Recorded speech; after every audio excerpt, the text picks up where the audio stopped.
ரோட்ல BMW, ஆடி, Benz, பார்ஷே இந்த மாதிரி கார்லாம் போகும்போது நம்மளால வாங்க முடியலையே காசு இல்லாதனால அப்படிங்கிற மாதிரி ஃபீல் ஆகும் இல்லையா?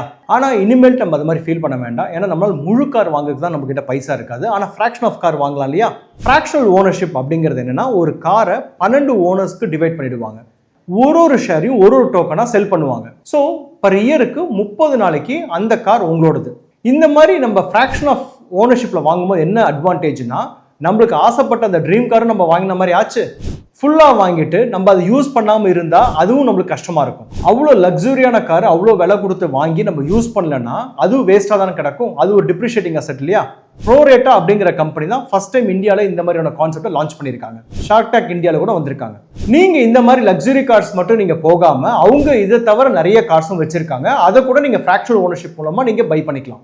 நீங்கள் சர்வீஸை பற்றியோ மெயின்டெனன்ஸ் பற்றியோ இன்சூரன்ஸ் பற்றி எதை பற்றி கவலைப்பட வேணாம். அவங்களே எல்லாத்தையும் மேனேஜ் பண்ணிப்பாங்க. ஆல்ரெடி ஒரு காரோ இல்லை 2 காரோ இருக்கிற பட்சத்தில் 3வது காரை நீங்கள் ஒன்று வாங்கினீங்கன்னா அந்த காரை மோஸ்ட் ஆஃப் த டைம் நீங்கள் யூஸே பண்ண மாட்டீங்க. ஸோ 60% டைம் அது அன்யூஸ்டாக தான் இருக்கும். இந்த டெக்னிக்கை நீங்கள் யூஸ் பண்ணீங்கன்னா நீங்கள் ஸ்மார்ட்டாக அந்த விஷயத்தை ஹேண்டில் பண்ண மாதிரி இருக்கும். இதை பற்றின இன்னும் டீடைல்ஸ் தெரிஞ்சுக்கிறதுக்கு காருன்னு சொல்லி நீங்கள் கமெண்ட் செக்ஷனில் போடுங்க. நானே உங்களுக்கு இந்த டீடைல்ஸை ஷேர் பண்ணுறேன்.